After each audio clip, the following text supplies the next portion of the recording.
What's up guys, we're back with another episode of British Guy Reacts, the place where we give honest reactions, not overreactions, and today we are reacting to the top 10 creepiest small towns in America. This is a bit of a different video today, thought check it out, popped up and my recommended, so here we are. Let me know in the comments if there's any other videos like this you want me to check out in the future. Subscribe to the channel if you are enjoying the videos, but let's get straight into it. Warning, PSA. Stay away from these small towns at all costs. We've all been to that one rundown town where the vibe just seemed off. The people are strange and there's this weird feeling in the air. There are a lot of creepy towns in America, especially once you get into the more rural areas. But most don't compare to these. You really should avoid going to any of these places. This Hills Have Eyes vibes. Unless you absolutely have to. Some have a dark history and are reportedly haunted by ghosts if you believe in that stuff. And if you don't, well, the paranormal honestly would seem like pleasant company compared to the residents of some of these towns. From abandoned buildings to cults and drugs to gruesome murders, darkness and oddities loom throughout their streets. The following places really should be avoided at all costs. But if you're a crazy adventurer wanting to ignore my warnings, or just interested in seeing how strange America can be, then be sure to listen to my top 10 creepiest towns in the United States. Number 10, Whittier, Alaska. How would you feel if your entire city lived, worked, and spent their free time in the same building? What if they never left? Well, that's life for the 208 residents. Has anyone seen Severance, the TV show? Like that? Residents living in the small port town of Whittier, Alaska. The only way you can escape, or enter, if you dare, is by boat or through a single, highly regulated one-lane tunnel. It closes often and unexpectedly. When it is open, you're only allowed to enter every half hour. Fortunately, you don't need to go through the inconvenience of leaving your building, since this single 14-story structure, Begitch Towers, has everything a town could need, from a grocery store to a post office to apartments you can call home, all in the same building. You really do never need to leave, and most people don't during the winter. Just imagine the isolation. What's even more unsettling is that although the people have lived this way for generations, this is actually a new building. But the old building they all used to live in is still there too. On a hill, dilapidated, crumbling, and fenced off. Never to be entered. Outside of Begitch Towers, the town just seems barren, abandoned, and creepy. While cruise ships do come through here in the summer, very few visitors make the trek during the winter, when the town stays dark for over 18 hours a day, making Whittier feel incredibly lonely and isolated. That is crazy. I could never live in a place like that. I mean, the surrounding area look beautiful, but you can't work and live in the same building. Number 9. Point Pleasant, West Virginia. Upon arrival, it isn't hard to see why the town's most infamous citizen, the creepy humanoid moth-like figure known as Mothman, called Point Pleasant home. No one knows who or what he was, but his supposed flights over the streets during the 1960s are only a recent occurrence in a town deeply rooted in darkness. It all began on the 10th of October, 1774. The Shawnee tribe bravely fought the new American settlers for the land that they both called home. The Americans barely managed to overcome the tactics of the Shawnee chief Cornstalk. Eventually, Cornstalk, his son, and close friends came to negotiate with the Americans in an effort to avoid future battles. But the Americans captured and executed them all. Just before he died, Cornstalk called upon the Great Spirit to curse the land for 200 years as vengeance for the injustice done to him and his people. Whether you believe in curses or not, 2 devastating floods ruined the town, followed by a destructive fire. Later, an airplane carrying the Marshall University football team and their coach tragically crashed here as well, killing all 75 people on board. In 1967, the Silver Bridge, which connected the town to Ohio, collapsed, killing 46. Then, in 1978, a freight train derailed and spilled toxic chemicals into the city's water supply. Not to mention the apparent Men in Black and UFO activity in the area. The town is even cursed by a name it could never live up to. If you visit Point Pleasant today, you'll definitely feel something strange in the air. And it's not just Mothman. The real mystery is, why do people keep living here? Let me know, do you guys believe in curses? Have you ever experienced a curse or anything paranormal? Let me know.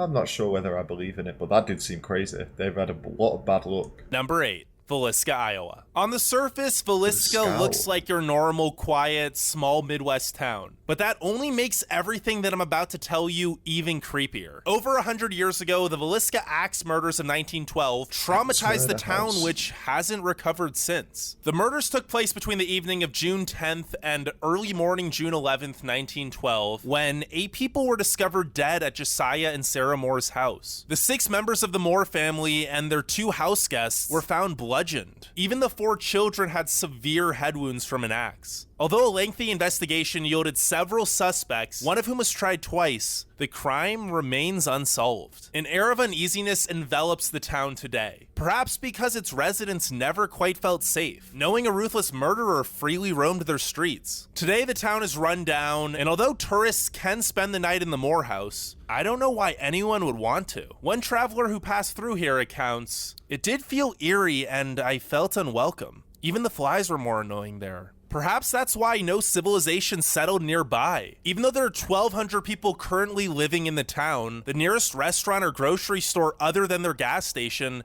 is 15 miles away. Why would you live there? If you are enjoying these videos, please click the subscribe button down below. 87% of you still aren't subscribed, and it only takes a second. Cheers. America's such a cool place. Why would you live there? Some of these have weird names, right? There was a video I was going to react to. It's like trying to pronounce American towns. This one, Centralia. Number 7. Centralia, Pennsylvania. Centralia has been on fire for decades. Yes, you heard me right. On fire. The blaze began in 1962 with a trash fire in a strip mine beneath the town. That unassuming little flame ignited an eternal hellish blaze that burns underground to this day, and each year it grows by 75 feet in every direction. The town has been barricaded from the outside to prevent people from driving onto the collapsing roads, which are a danger even on foot. Sinkholes constantly and randomly appear, eager to swallow unsuspecting victims. And where there aren't sinkholes, there are random spurts of smoke that can kill you upon inhaling the fumes. This one might sound like something out of a video game or horror movie, and well, that's because it is. The Silent Hill franchise is based on this town, and it's a tragic story. The population of once 3,000 residents has now decreased to just 10 according to the last US Census. But nobody knows if those 10 people still live in the death trap today. Of the 400 to 500 buildings that once stood in this flourishing town, only 5 remain. And I honestly don't know why anyone would want to still live here. I mean, just look at the place. Number 6. The USA is so wild. I can't believe these places exist. What's this one? Broadhead. 6. Broadhead, Wisconsin. Broadhead is a town haunted by many dark and twisted tales. The first known haunting began after 2 men brutally murdered a helpless woman whose ghost supposedly now roams the bridge that she died on. And that isn't the only tragedy that darkens the city. A fire claimed the life of a little girl who apparently now haunts the building she burned to death in. As if that isn't bad enough, Broadhead residents have recounted numerous haunting encounters with various ghosts all over the town. Perhaps because of another tragedy that happened at what is now called Hell's Playground, where children were murdered by a mentally ill man. Many reports of eeriness and even the faint sound of children chanting have been made. And even if you don't believe in ghosts, the town here still feels creepy, perhaps in part due to the old decaying architecture mixed with extremely religious people and lots of meth addiction. Broadhead just isn't a pleasant place to go through. Number 5. Cairo, Illinois. This once booming metropolis sits conveniently at the confluence of the Mississippi and Ohio rivers. The amazing location brought it great economic success in the early 20th century, but eventually also became its demise. The Great Mississippi Flood of 1927 amassed tragedy here, and soon thereafter, many who once called it home eagerly left once rivers were no longer necessary for trade. It quickly became a ghost town. The population has been reduced to a mere 3,000 residents. Those who remain live amongst amongst the corroding ruins of what was once a great city, now overgrown with weeds. What's even worse is that it's a town ruined by its own hate and spite. Many white-owned businesses chose to go out of business instead of integrating during the civil rights movement. And even as recently as 1967, lynchings were held here. It's no wonder so many were quick to abandon the town. Crime runs rampant here, and just walking through the streets honestly feels like something out of The Walking Dead. Number 4. Antelope, Oregon. Oregon. Drive about 20 minutes outside of any city and you're guaranteed to find some total weirdness. I mean, this thing, the Temple of Oculus Anubis, is just outside of Portland. But out of all Oregon's cultish, creepy, and strange towns, Antelope is by far the creepiest. I mean, the people here live with actual deer on their porches. That's a major weird red flag. But maybe they just didn't get the memo since they don't have any modern technology or much communication with the outside world at all. Now, you're probably wondering the same thing I was. Why do these people live with deer? Well, in 1981, a mystic guru guy from India known as Bhagwan Sri Rajneesh I saw this Netflix documentary. I can't remember what it's called, but it was a cool documentary. 65,000 acres of land just 18 miles outside Antelope. And let me tell you, Oregon had no idea what was coming. It wasn't long before thousands of his followers had infiltrated the town of Antelope with their cultish ideals and eventually even voted to rename the town after Rajneesh. But taking over Antelope wasn't enough. Members of the cult began poisoning everything from restaurant salad bars to water supplies of nearby towns and even Portland and Salem. They also tried to murder several public officials. A global manhunt eventually collapsed the cultic commune, but needless to say, the town of Antelope never quite recovered. It's a ghost town, full of decaying, empty storefronts. Only 49 people remain here as of the last US Census, many resiliently still following their cultic ways, living with their deer. Number 3. Colorado City, Arizona. The misleading name isn't half as misleading as the beliefs of the fundamentalist Mormon cult gone rogue that lives here. It all started when Warren Jeffs, a leader of the church, convinced followers in this desert town that technology was satanic and everyone outside of their cult was possessed by Satan. So members of this cult needed to keep their bloodlines pure and only marry within the commune. Eventually, Jeffs was arrested for child molestation, but his ideals remain in the town. Though the rest of the world has moved on, Colorado City is stuck in the 1800s. From their traditional clothing to lack of technology and extreme hostility toward visitors and the entire outside world. Although the town is full of houses, they're mostly abandoned by the members of the cult who instead opt to live secretly in large compounds. The only obvious thing about their way of life is that young girls are forced into polyamorous relationships with much older men. But any other practices remain a mystery, and members of the cult make every effort to keep it that way. Why is that still allowed to happen though, right? If there's really young girls like being forced into marriages, surely that should be stopped.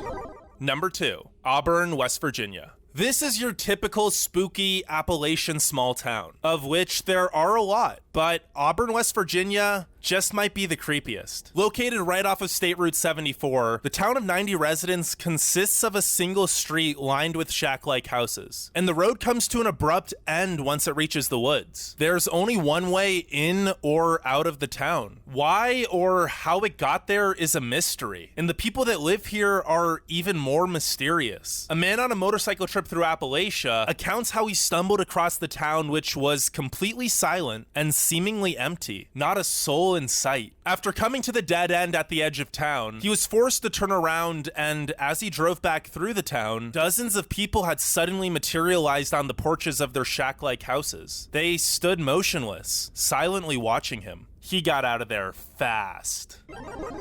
Number 1. Skidmore, Missouri. At first glance, you may see Skidmore as just another decaying small town that more and more people are leaving every year. But this town is a lot more depressing than that, especially when you know where it all started. Over 50 years ago, the notorious bully Ken McElroy blackmailed his way into a reign of terror over the town. He literally raped and pillaged the people there, forcing women as young as 12 into polygamous marriage. No one knew how to stand up to him, not even the police, until one day someone just shot him in front of the entire town. There was an intense legal investigation, but no one in the town would say a word. The authorities eventually gave up. Skidmore was finally peaceful. for a while. But in the year 2000, Wendy Gildenwater was stomped to death by her boyfriend. Some even say she was dragged on the streets hanging from the side of his car until she died. But that wasn't the last of the town's nightmarish troubles. On December 16th, 2004, a pregnant 23-year-old, Bobby Jo Stinnett, was discovered by her mother, who told 911 operators that she looked like her stomach exploded. Upon autopsy, they found that the infant was cut out of her womb by another lady who decided she wanted a baby. For a town of just 250 residents, there have been an abnormally large amount of gruesome murders and disappearances. That's why Skidmore truly is the creepiest town in America. But seriously, you probably don't want to visit any of the towns. I definitely don't want to visit any of those places. I can't believe some of these places actually exist. Let me know in the comments if you live near any of these places. I'm guessing none of you guys live in these places. Or if you've heard of them before. I'm a white guy, so I can say this. It just seems like America has a lot of crazy white people. Because that's the vibe I'm getting from this video. These small towns with these people live in the past. Man, what is going on? Surely somebody should be doing something about this. I can see a recommended one here, the top 10 best places to live. So maybe we need to check that one out to lighten the mood a bit. Some of these places sound creepy. The paranormal ones, like the haunting stuff, I'm not so sure. I'm not sure I believe in that stuff, to be honest. But, I don't know, I've not experienced it myself, so it's impossible to say. If you did enjoy the video, subscribe to the channel. Let me know in the comments what else you want me to react to. And I'll see you for the next one. Take it easy. Peace.